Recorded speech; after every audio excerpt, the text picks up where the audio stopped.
बिस्मिल्लाहिर्रहमानिर्रहीम, अस्सलाम वालेकुम। प्रोग्राम में आपकी कहानी में आज हम जो कहानी आपके सामने पेश जा रहे हैं वो कहानी है ऐसी ख़वातीन की जो रोज़ाना किसी न किसी वजह से अपने घर से बाहर निकलती हैं और जब बाहर निकलती हैं तो उन्हें मुख्तलिफ़ तरीके से हिरासा किया जाता है या मुख्तलिफ़ परेशानियों का उन्हें सामना करना पड़ता है। ऐसी ही कुछ कहानियाँ आपके सामने आज पेश करेंगे और ऐसी ही खातून हमारे साथ मौजूद रहेंगी जो बताएंगी जब अपने घर से बाहर निकलती हैं तो दौरान सफ़र या काम के दौरान उन्हें किस किस्म की परेशानियों का सामना करना पड़ता है। वुमेन हरासमेंट के हवाले से हमें बहुत सी ईमेल्स मौसूल हुई, बहुत से तरीक़ों से लोगों ने हमसे रब्ता किया और बताया कि किन किन मुकामात पर किस तरीके से उनको हिरासा किया जाता है। आज हम मौजूद हैं बल्दिया के इलाके में और बल्दिया का वो इलाका है जहाँ पे बेशुमार फैक्ट्रीज़ वगैरह मौजूद हैं और ख़वातीन की बड़ी तादाद इन फैक्ट्रीज़ में काम करती है। रोज़ाना वो ट्रैवल भी करती हैं बसेस में, घरों से बाहर भी निकलना पड़ता है, फैक्ट्री में भी काम करती हैं, मुख्तलिफ़ तरीके से उन्हें हिरासा किया जाता है। बहुत से हमें खुतूत मौसूल हुए, बहुत से कॉन्टैक्ट्स हमारे पास इस तरीके से, और आज एक ऐसी ही खातून हमारे साथ मौजूद हैं जिन्होंने हमसे रब्ता किया और उन्होंने हमें बुलाया बल्दिया के इलाके में। उन्होंने चाहा कि वो हमें बता सकें कि किस तरीके से हिरासा किया जाता है। रुखसाना आज हमारे साथ मौजूद है, उनसे बात करेंगे और जानेंगे कि किस किस्म की परेशानियों का इन्हें सामना करना पड़ता है। अस्सलाम वालेकुम। वालेकुम सलाम। सबसे पहले तो मैं जानना चाहूँगा कि आप किस किस्म की परेशानियों का सामना होता है जो आप हम तक पहुँचाना चाहते हैं। सबसे पहले तो मैं पब्लिक ट्रांसपोर्ट जैसे बसेस की बात करना चाहूँगी। उसमें मैं एक फैक्ट्री वर्कर हूँ तो उसी लिहाज से मैं आपको बताना चाहूँगी कि जब बसेस में फर्स्ट तो यहीं से मसला शुरू हो जाता है कि जब हम सुबह निकलते हैं बसेस रोकते हैं तो वक्त पे बसेस रोकी नहीं जाती, ठीक है। फिर जब उसमें एंट्री हो भी जाती है तो फिर उसमें ये मसला होता है कि जो है ना सीट्स नहीं मिलती, क्योंकि वहाँ पहले से या तो मर्द बैठे होते हैं या इतनी तादाद में घुसे हुए होते हैं कि हमें घुसने का मौका नहीं मिलता। हम दरवाज़ों से लटक के जा रही होती हैं, दरवाज़ों में ही खड़ी होती हैं। उस पर भी अब बसेस रुकती हैं, मर्द हजरात पीछे चढ़ने के बजाय आगे चढ़ जाते हैं और हम गेट्स में खड़े होते हैं और हुटिंग करेंगे या पीछे जो मर्द सबसे पहला स्टेप है। अच्छा, इसके बाद फिर जब आप उसके बाद अगर चढ़ भी जाए, सीट्स मिल भी जाए तो जी अब आपको फ्रंट की सीट्स मिल गई तो सामने से इशारे आ रहे हैं। इस तरह के फेसेस है। अब मसला वहाँ होता है, अब सुबह जाने की जल्दी होती है, अब लेडीज़ क्या कहती है चलो छोड़ो, अब काम पे पहुँचना है, छोड़ो इन चीज़ों को, हम क्या कर सकते हैं। लेकिन मुझे सिर्फ आपसे ये बात करनी थी, मैं उन तमाम लेडीज़ तक ये बात पहुँचाना चाहती हूँ कि अगर आपके साथ इस तरह कोई मसला होता है तो खुदारा आप आवाज़ उठाएँ। कुछ ख़वातीन की वजह से बहुत सारी ख़वातीन जो है ना वो मतलब कि इसमें वो मुश्किल में फंसी। अच्छा, आप आज जैसे निकलती हैं सुबह ऑफिस वगैरह के लिए, अपने काम के लिए निकलती हैं, तो जैसा ये एरिया है बल्दिया में फैक्ट्री ज़्यादा है, तो अब क्या देखती हैं सुबह में मर्दों की तादाद ज़्यादा होती है, ख़वातीन की ज़्यादा होती है? ख़वातीन की तादाद भी बहुत ज़्यादा होती है, बल्कि यहाँ बल्दिया के इलाके में तो ज़्यादातर ख़वातीन की तादाद फैक्ट्रीज और बसेस ट्रेवल के लिए ख़वातीन की तादाद ज़्यादा होती है। लेकिन आप देखें स्पेस ख़वातीन के लिए कम है, क्योंकि ज़्यादातर मर्द ज़्यादा या रिक्शा चला रहे हैं या टैक्सी चला रहे हैं या इस तरह की जॉब्स कर रहे हैं शॉप्स पे। लेकिन लेडीज़ जो है ना ज़्यादातर जो है ना फैक्ट्री वर्कर हैं यहाँ पे, या घरों में काम करने वाली हैं, या इस तरह की लेडीज़ यहाँ ज़्यादा हैं। तो हरासमेंट के बहुत से तरीके अपनाए जाते हैं, जैसा कुछ तरीके तो आपने बताया कि जिस तरीके से ख़वातीन को हरासा किया जाता है। एक ऐसा भी है कि बसेस के अगर बाकी जो पैसेंजर्स हैं उनसे अगर आप बच भी गए तो कंडक्टर या फिर बस ड्राइवर ज़्यादा मुख्तलिफ शीशे उन्होंने जगह जगह लगाए हुए होते हैं, उनसे जो है फिर म्यूज़िक इस तरह का यूज़ किया जाता है, गाने म्यूज़िक यूज़ किया जा रहा है। फिर अब स्पेस नहीं होती तो वो बीच में एक आपने देखा होगा कि बीच में एक चौड़ी सी सीट होती है, तो आप यकीन करें उस पर बैठ जाओ तो आपको ड्राइवर ही जो है ना आपको छेड़ रहा होगा। सर जी, हम प्रोग्राम कर रहे हैं कि उसमें जानना चाह रहे हैं ख़वातीन के हुकूक़ के हवाले से। उसमें बात यही है कि बस के जो ड्राइवर आज़ाद है, कंडक्टर आज़ाद होते हैं, वो ज़्यादातर ख़वातीन उसको जेंट्स को अगले लेडीज़ के डब्बे कंपार्टमेंट में बिठा देते हैं। ऐसा क्यों करते हैं? नहीं बिठाते, हम उस वक्त बिठाते हैं जिस वक्त कोई लेडीज़ नहीं होती हमारे पास। नहीं, वैसे अगर आप नहीं बिठाते बाकी तो बिठाते होंगे ना? बकाया बिठाते हैं, बकाई की ऐसा नहीं, ऐसा करना चाहिए, दुरुस्त है। अपने दिल हमारी भी माएँ बहनें हैं, अगर वो बदतमीजी कर जाएंगे हैं हमारे पे असर पड़ेगा। ठीक है, तो जो दूसरे करते हैं उनको आप कुछ कहना चाहेंगे? देखें हर इंसान का अपना हिसाब किताब है, हम दूसरों की बारी में गलत है, ये चीज़ गलत है। हाँ, लेडीज़ नहीं हो फिर आप बिठा सकते हो, लेडीज़ एक भी बेटी आप नहीं बिठा सकते। लेडीज़ ना हो तो फिर बेशक बिठाओ, वरना नहीं बिठाना चाहिए। ठीक है। अच्छा, आप क्या समझती हैं कि ख़वातीन जो हैं इस तरह लेडीज़ कंपार्टमेंट में जब सफ़र के दौरान आती हैं उन्हें काफ़ी ज़्यादा हिरासा किया जाता है, बड़ी शिकायत है ख़वातीन की, तो ऐसा है क्या? जी बिल्कुल है ऐसा। बस इसके अलावा भी बस यानी कि जहाँ हम काम करते हैं, काम करने की जगह पे रास्ते में आते जाते क्या कह सकते हैं बस।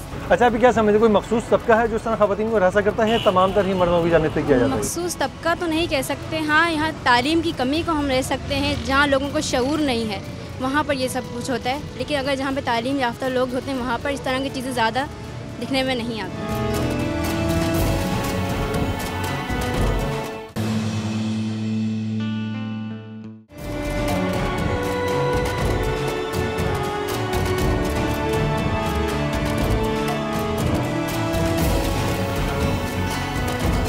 जब आप बस स्टॉप्स पर मौजूद होते हैं तो वहाँ किस तरह की परेशानियों का सामना? वहाँ पे भी आप देख लें, अब आप आके खड़े होंगे तब कोई नहीं होगा, लेकिन जब आप आके खड़े होंगे तो 10-20 मर्द कहीं से आ जाएंगे, आपको देख देख के हंस रहे होंगे, आपको देख देख के हुटिंगबाजी कर रहे होंगे, कुछ तो यहाँ की हद तक आपको बोलेंगे नंबर दे देंगे। और इसके अलावा जो रोड पे सबसे ज़्यादा इशू होता है बाइक्स, सॉरी मैं वो जो हम बाइक वाले हरेसमेंट बहुत ज़्यादा करें, आए चल रही हैं नंबर ले लें, बात कर लें, इस तरह के मसाइल भी बहुत होते हैं। कार्स ड्राइवर, इस तरह की भी जो इश्यूज़ है ना हमारे लिए बहुत ज़्यादा हैं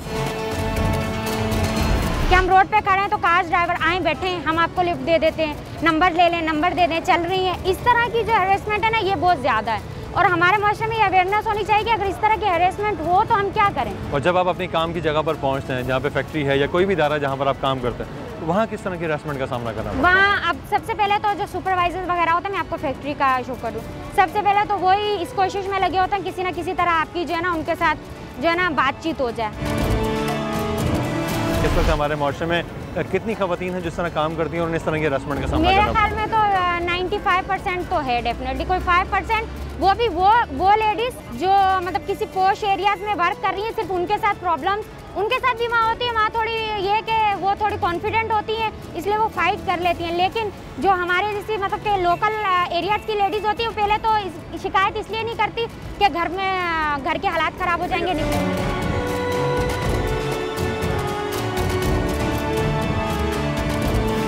सना रबाब हमारे साथ मौजूद है जिन्होंने कम उम्री में ही कुछ ऐसी कैंपेन्स स्टार्ट की हैं जिनमें उन्होंने ये साबित कर दिखाया है कि औरत कहीं पर भी मर्द से कमतर नहीं है। उन्होंने कुछ कैंपेन्स स्टार्ट की हैं जिनमें औरत बैठक शामिल है और बाहिम्मत औरत और मुस्तहकम माशरा शामिल है। जानेंगे कि कैंपेन्स क्या हैं, क्यों स्टार्ट की गई, कब से इन्हें ख्याल क्यों आया। सना, सबसे पहले ये बताइए कि बाहिम्मत औरत मुस्तहकम माशरा क्या है, क्या इसके पीछे थीम क्या है पूरी? बाहिम्मत औरत और मुस्तहकम माशरा एक सुनहरे मुस्तकबिल का ख्वाब कह लें या मेरा अपना एक ड्रीम कह लें। जैसे कि आपने सवाल किया कि मैं क्यों इस तरफ आई, इस कैंपेन की शुरुआत मैंने किस तरीके से की, तो मेरा अपना ताल्लुक़ जिस कम्युनिटी से रहा जहाँ मेरा बचपन गुजरा, तो मैंने बहुत सारे इशूज़ बहुत जल्दी देखे। चूँकि मेरे फादर की डेथ हो गई थी, मेरे घर में कोई भाई नहीं था, तो मुझे अपनी पढ़ाई से लेके अपने करियर बनाने तक का जो फ़ैसला साजी थी या चाहे उसके लिए जो स्ट्रगल करनी थी वो खुद ही करनी थी। तो जब मुझे पढ़ना था तो उस वक्त के मसाइल कि जी अकेले बाहर निकलते हुए मैं कंफर्टेबल नहीं होती थी, बस में अगर किसी किस्म की हैरेसमेंट हो रही है तो उससे मैं डर जाती थी और मैं ये फ़ैसला करती थी कि बस अब अगले दिन कॉलेज नहीं जाना। या जब मैं करियर के सिलसिले में बाहर निकली तो भी मुझे इसी किस्म के चैलेंजेस का सामना, क्योंकि हमारे माशरे में तो एक स्टीरियोटाइप है कि अगर कोई औरत काम करने बाहर निकल रही है तो या तो उसके अपने पर्सनल बेनिफिट हैं, वो बाहर आज़ाद होना चाहती है, या उसका कैरेक्टर ठीक नहीं है, लोग इस तरह की बातें करते हैं। तब मुझे इस चीज़ की ज़रूरत महसूस हुई कि हमारे मुआशरे में चूँकि हम कहते हैं कि ख़वातीन और मर्द दोनों बराबर हैं, लेकिन ऐसा होता हमें नज़र नहीं आता। तो इस इशू पे काम करने की ज़रूरत है, इस पे आगाही देने की ज़रूरत है और इस हवाले से जो कानून हमारे पास पहले से मौजूद हैं या नए बनाए जा रहे हैं उस पर अमल दरामद के लिए आवाज़ उठाने की ज़रूरत है। तो उसके लिए फिर हमने मुख्तलिफ़ चैनल्स का सोचा, जैसे एक हम औरत बैठक के नाम से एक बैठक लगाते हैं, क्योंकि देखें जब बैठक का भी तसव्वुर आता है तो हमारे जहन में फ़ौरन मर्द हजरात आते हैं, क्योंकि बैठक जहाँ पे मसाइल का हल तलाश किया जाता है, बैठक जहाँ पे समाजी मसाइल या किसी खुशी या किसी मसले की बात की जाती है तो वहाँ तमाम मर्द ही होते हैं। तो इस औरत बैठक का एक बुनियादी मकसद ही यही है कि ख़वातीन को फ़ैसला साजी में शामिल किया जाए, चाहे वो इलाके की सतह के मसाइल पे बात हो रही हो या चाहे वो ख़वातीन के अपने मसाइल पे बात हो रही हो, जैसे कि हैरेसमेंट है, कम उम्री की शादी है, तालीम के लिए बाहर ना निकलना है, घरेलू तशद्दुद है, एसिड अटैक्स और बहुत बेशुमार मसाइल हैं। अच्छा, इज़ इट पॉसिबल कि हम आपके साथ चलें, उस बैठक को विजिट करें, तमाम चीज़ देखें, आप किस तरीके से उनको जो है गाइड करती हैं, क्या तमाम तरह उनकी एक्टिविटीज़ होती हैं?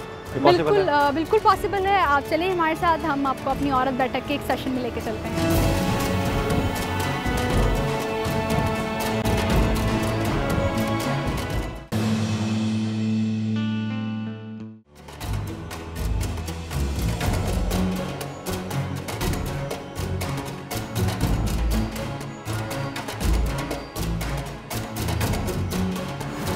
अस्सलाम वालेकुम।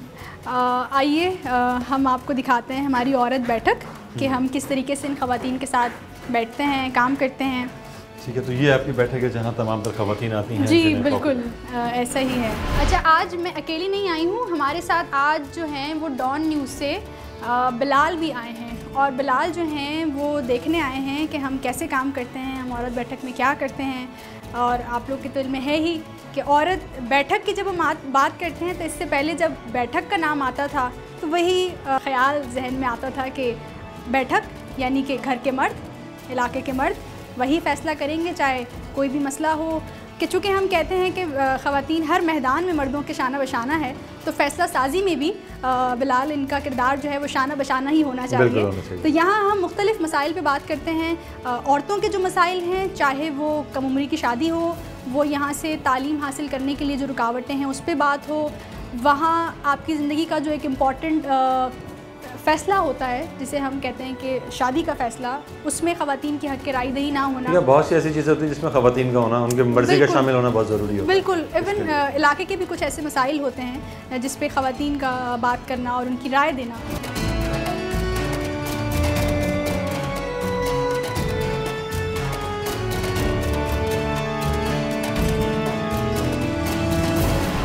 अच्छा, वैसे तो हम बात कर ही रहे होते हैं मुख्तलिफ़ मसाइल का, लेकिन एक जो बहुत अहम मसला हमें आता है, मैं भी बाहर निकलती हूँ, आप लोग भी बाहर निकलती हैं काम के हवाले से, वैसे भी तो किस किस्म के मसाइल का सामना होता है?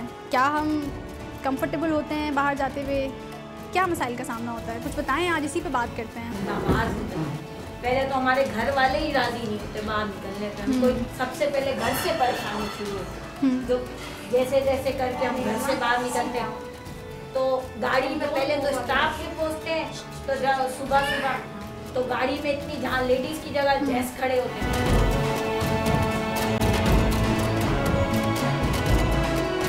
तो बात अज़रा ने की जिस तरीके के यहाँ से ख़वातीन जो फैक्ट्रीज़ में जाती हैं, ख़ास तौर पे आपको पता है बल्दिया साइड औरंगी, यहाँ पे बहुत इंडस्ट्रियल एरिया है, बहुत सारी ख़वातीन रोज़ाना बसेस में ट्रैवल करती हैं।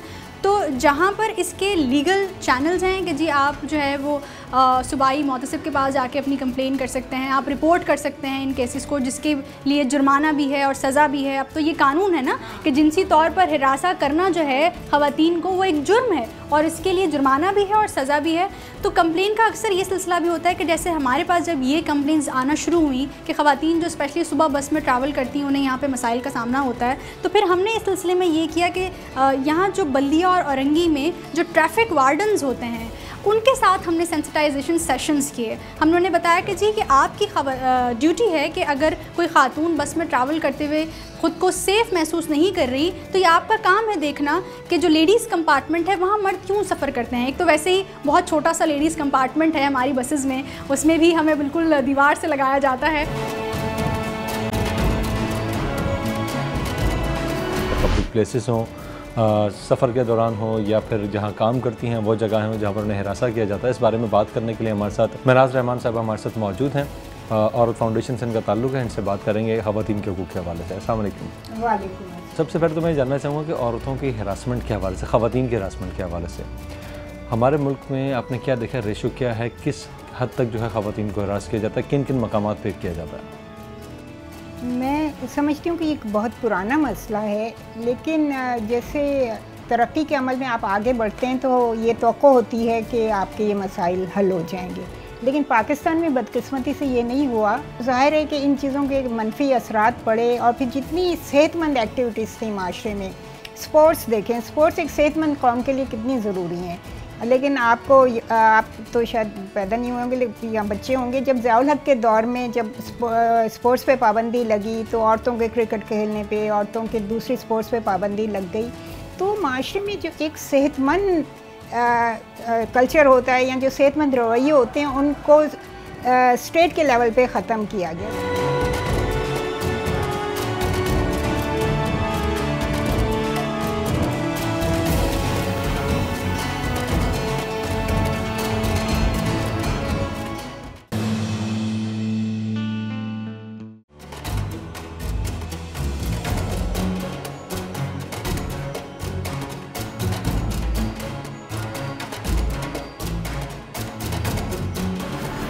ठीक है। अच्छा, फैक्ट्रीज़ में आप बता रही थी, आपने बताया कि बाज़ तो मालकान भी मुलविस होते हैं, तो जो साथ काम करने वाले तो जेंट्स भी मौजूद होते हैं, उनका रवैया कैसा होता है ख़वातीन के साथ? वो टिपिकल होता है, मतलब कि वो ये समझते हैं कि अगर ये बाहर निकल रही है ना तो मतलब ये औरत गलत ही है। ये औरत खराब है, मतलब ये इतनी अच्छी होती तो घर में बैठती। मैं आपको टिपिकल सोच बता रही हूँ मर्दों की, इतनी अच्छी होती तो अपने घर में बैठती ना, यहाँ रोड पे। अब वो ये नहीं समझ रहे होते क्योंकि उनकी वो काम कर रहे होते, उनकी खुद की लेडीज जिनकी बाहर निकल के काम करती है वो तो खैर ये बात नहीं करेंगे, लेकिन जिनकी घर में बैठी होती है और खुद फैक्ट्रीज में बैठे होते हैं वो बहुत हूटिंग करते हैं। उनको वो आगे आके हमसे कुछ कहते हैं, जैसे नंबर दे दो ये वो, उनको अगर हम सामने से झाड़ते तो एक ही आंसर आता है, इतनी इज्जत वाली हो तो घर में बैठ जाओ। ये आंसर बहुत सुनने को मिलता है कि अगर आप इतनी इज्जत वाली हो तो अपने घर में जाके बैठो। मतलब आप बाहर निकली तो अपनी इज्जत को साइड पे कर दो, ये कहा जाता है। ये कहा जाता है, इन शॉर्ट यही कहा जाता है कि अगर आप इज्जत वाली है तो घर में बैठे, अगर बाहर निकलना है तो फिर जी।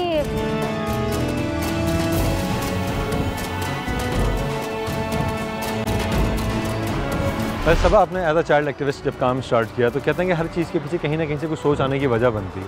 आपके पास जो ये सोच आई, इसकी वजह क्या बनी?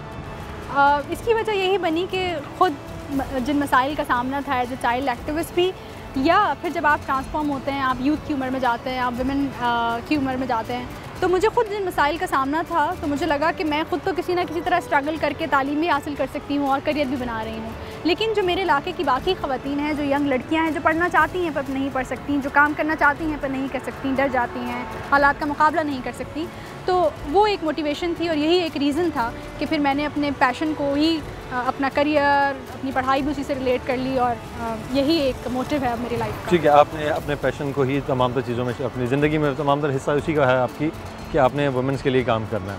अच्छा, ये बताइए कि आज जिस माशरे में हम मौजूद हैं, कितनी कंप्लेंट्स आपके पास आती हैं औरतों को दफातर में, बस स्टॉप्स पे या सफ़र के दौरान या मुख्तलिफ एक्टिविटीज़ में, जब भी वो घर से बाहर निकलती हैं, घर के अंदर किस किस्म की जो है हरासमेंट का सामना करना पड़ता है? देखिए, अगर हम ये बात करें कि काम करने की जगह पर ख़वातीन को किस किस्म के मसाइल का सामना होता है, तो अगर हम ये कहते हैं ना कि जहाँ तालीम नहीं है सिर्फ वही लोग ख़वातीन को हरासा कर रहे होते हैं, तो ऐसा बिल्कुल नहीं है। बड़े बड़े इदारों में बड़े बड़े पढ़े लिखे लोग इस तरह की हरकत कर रहे होते हैं। बात इसमें तालीम की नहीं, सोच की है। और किस किस्म के मसाइल का सामना होता है, तो बहुत बिलाल बहुत वियर्ड किस्म के मसाइल हैं। जैसे कि अगर किसी खातून को प्रमोशन देना है तो बॉस उसे ब्लैकमेल भी कर सकता है कि जी मुझसे दोस्ती कर लें, आप मेरे साथ डिनर पे चलें। वो भी एक हैरेसमेंट है, आप हैरेस करते हैं, आप उसे प्रॉपर काम नहीं करने देते। और ख़वातीन, चूँकि देखें, अगर कोई औरत बाहर निकलती है काम करने तो यकीनन घर की किसी न किसी मजबूरी के तहत निकलती है, घर को सपोर्ट करने के लिए निकलती है, तो फिर वो ये फैसला नहीं कर सकती कि उसे काम छोड़ना है। तो वो उस मजबूरी में आकर उन तमाम चीज़ों को कहीं ना कहीं किसी न किसी हद तक बर्दाश्त भी कर रही होती है।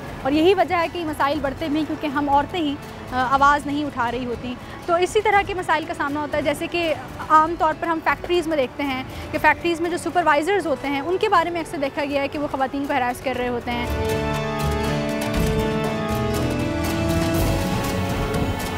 अच्छा, ये तो वो केसेस हैं जो आपके पास रिपोर्ट हो जाते हैं। वो केसेस कितने हैं आपके ख्याल से कि जो रिपोर्ट ही नहीं किए जाते? वो बहुत ज़्यादा होते हैं। ये तो हम तो हमेशा यही कहते हैं कि जो इदाद-ओ-शुमार हम पेश करते हैं, ये सिर्फ वो जो कहते हैं ना टिप ऑफ आइसबर्ग है। मतलब असल मसले तो बहुत ज़्यादा हैं, लेकिन वो रिपोर्ट नहीं होते। एक समाजी प्रेशर और फिर खौफ और फिर जस्टिस तक रसाई नहीं, इंसाफ तक रसाई नहीं, तो लोग घबराते हैं। अच्छा, जब कानून बना दिया गया, 2010 में एक बिल पेश किया गया, उसके बाद बिल को जो है पास भी कर लिया था 2011 में, जिसके तहत 5 साल की सज़ा और साथ में 3 साल की सज़ा और 5 लाख रुपए जुर्माना जो है ये उसका हिस्सा है। तो इसके बावजूद जो है अब आज भी हरासमेंट के कितने केसेस सामने, इवन कि जब कोई लड़की अपने घर से निकलती है, हमारी स्टोरी का भी हिस्सा रही आज एक लड़की जो अपने घर से निकलती है काम काज के लिए, यकीनन कोई मजबूरी है इसकी वजह से वो घर से निकलती है, घर को सपोर्ट करना है, वटेवर कुछ भी हो। जब वो घर से निकलती है तो घर से निकलने से लेके उसके दफ्तर पहुँचने तक, दफ्तर पहुँचने के बाद भी इवन के फिर वहाँ से वापस घर आती है तो मुस्तकिल वो हरासमेंट का शिकार रहती है।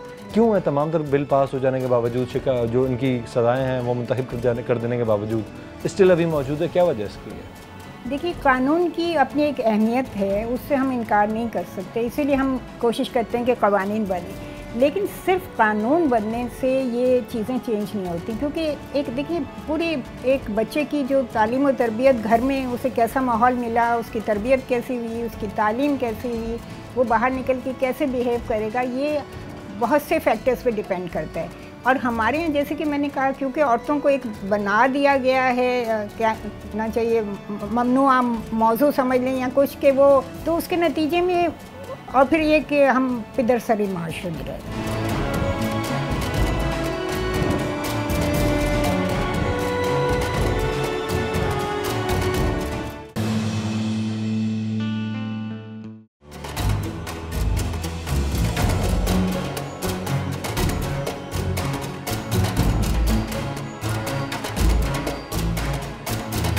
तो आप ये बताएं कि आपने कहीं कंप्लेन की इन तमाम चीज़ों की या आपको खुद कभी इसका सामना करना पड़ता है? मैं आपको एक इशू बता रही हूँ।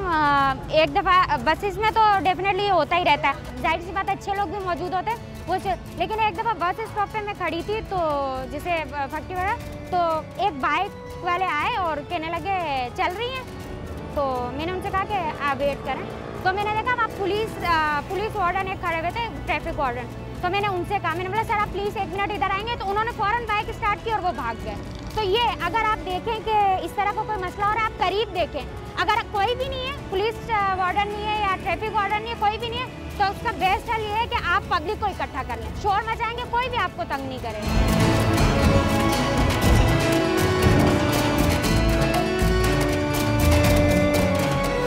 अगर मैं कहूँ कि लोग कितने कंप्लेन लेकर जाते हैं तो 100 में से सिर्फ 2% मुश्किल से लोग होंगे जो कंप्लेन करते हैं, क्योंकि बहुत सारी ख़वातीन कंप्लेन करना तो दूर अपने किसी फैमिली मेम्बर से भी नहीं शेयर कर सकती कि हमारे साथ हमारे काम करने की जगह पर ये मसला हो रहा है, या हमें रास्ते में ये परेशानी है, या बस में हमारे साथ ऐसा सलूक किया जा रहा है। तो कंप्लेंट्स का रेशो तो बहुत ही आप कह लें कि कम है।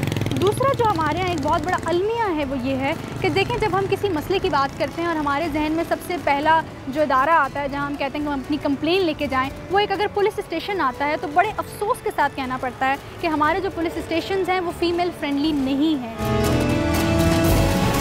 वहाँ बाज़-औक़ात ऐसा होता है कि मैं ख़ुद भी कुछ ख़वातीन के साथ जिनके साथ डोमेस्टिक वायलेंस हुआ था, उनकी जब हम एक FIR कटवाने गए तो वहाँ पुलिस अफसरान का रवैया कुछ इस तरीके से था कि हम खुद हैरास फील करने लगे, हम खुद सहमा से फील करने लगे। तो हमें थोड़ा, ठीक है, हमने कानून तो 2010 में पास कर दिया, लेकिन उसके इम्प्लीमेंटेशन के क्या फैक्टर्स हैं, हम उसे किस तरीके से वुमेन फ्रेंडली बना सकते हैं, इस पर अभी बहुत सारा काम करने की ज़रूरत है।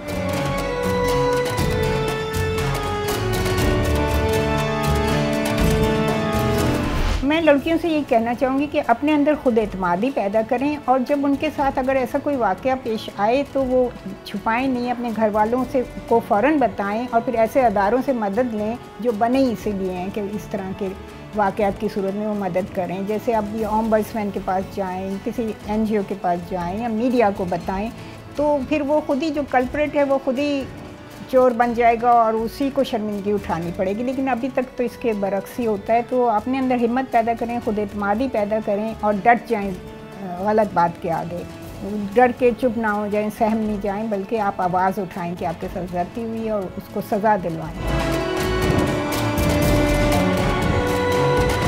तो वो ख़वातीन जो भी आपको सुन रही हैं, देख रही हैं, जो ऐसे कानून से अवेयर नहीं है कि जिसके ज़रिए जो उनको अपने हकूक़ का पता चल सके, उन्हें कोई मैसेज आप देना चाहेंगे? जी, मैं एक मैसेज देना चाहूँगी कि हमारे मुल्क में अब ऐसे कानून पास हो चुके हैं कि अब जैसे ये ले लें कि अगर आपको कोई सीटिंग मार रहा है या आपको कोई इशारा कर रहा है, तो बहुत सारी लेडीज़ को नहीं पता होगा ये जुर्म है, कानून है, ये भी जुर्म है। अब मैं उनको ये अवेयरनेस देना चाहूँगी, अगर आपको कोई इस तरह करता है, आप कंप्लेन लेके जाएँ, उनके खिलाफ रिपोर्ट दर्ज करवाएं, और इस पर 3 साल का जो एक कानून पास हुआ है कि 3 साल का जुर्मा, वो है क्या नाम है, 3 साल की कैद है, 5 लाख जुर्माना है। अगर आप ये अवेयरनेस लेके जाएं, पुलिस स्टेशन में कंप्लेंट्स करवाएं, ये सब चीज़ें हैं। अगर आप ये अवेयरनेस मतलब लोगों में आ जाए, लेडीज़ में, कि अगर आपको कोई छेड़ रहा है या आपको कोई इशारा कर रहा है तो कानूनन जुर्म है। अब मुझे सिर्फ लेडीज़ को यही एक पैगाम देना कि अगर आपके साथ कोई इस तरह की हरकत करता है तो आप प्लीज़ किसी कानूनी इदारे में जाएँ, वहाँ अपनी कंप्लेंट्स दर्ज करवाएँ, अपने घर वालों से बात करें। रुखसाना ने बहुत अच्छी बात की कि यहाँ पर सिर्फ मर्दों का अवेयरनेस की ज़रूरत नहीं है, बल्कि मर्द और ख़वातीन, बल्कि पूरे माशरे को ही अवेयरनेस की ज़रूरत है। तमाम को ही आगाह होना चाहिए अपने हुकूक से, अपने राइट से, ताकि माशरे के अंदर इस तरह की बदनज़मी को ख़त्म किया जा सके। और रुखसाना की हिम्मत है कि उन इशूज़ को हाईलाइट किया जिन्हें कोई पर्दे में रह के भी हाईलाइट करने से बड़ा गुरेज करता है, इवन कि जब फैमिली में जाके जिक्र करने से भी गुरेज करता है, पुलिस स्टेशन जाने से गुरेज करता है, और फिर सबसे बढ़कर जब उसको कहा जाए कि तुम्हें कोर्ट कचहरी के चक्कर काटना पड़ेगा तो उससे वो गुरेज करता है। ख़वातीन को ज़रूरत है कि वो भी अवेयर हों और ऐसे जितने भी इशूज़ हैं जहाँ उन्हें हिरासत किया जाता है उनको मंजर आम पर लाएँ, और कोशिश करेंगे इन तमाम चीज़ों को रोका जाए। इन तमाम चीज़ों को रोकने के लिए जहाँ हुकूमत इक़दाम कर रही है, वहीं पर ख़वातीन का भी फ़र्ज़ बनता है कि वो इसमें अपना बढ़ चढ़ कर हिस्सा लें, बढ़ चढ़ कर किरदार अदा करें और माशरे में इस तरह की बुराइयों को रोकें। आज के प्रोग्राम के हवाले से अपने फीडबैक से ज़रूर आगाह कीजिएगा। हमारा ईमेल एड्रेस है akk@dawnnews.tv। आप हमें फेसबुक पर भी ज्वाइन कर सकते हैं। उस प्रोग्राम के हवाले से अपने फीडबैक से ज़रूर आगाह कीजिएगा। अगले प्रोग्राम में किसी नए मौजू के साथ दोबारा हाजिर होंगे। तब तक के लिए बिलाल मिर्ज़ा और आपकी कहानी की टीम को दीजिए इजाज़त। अल्लाह निगहबान। पाकिस्तान जिंदाबाद।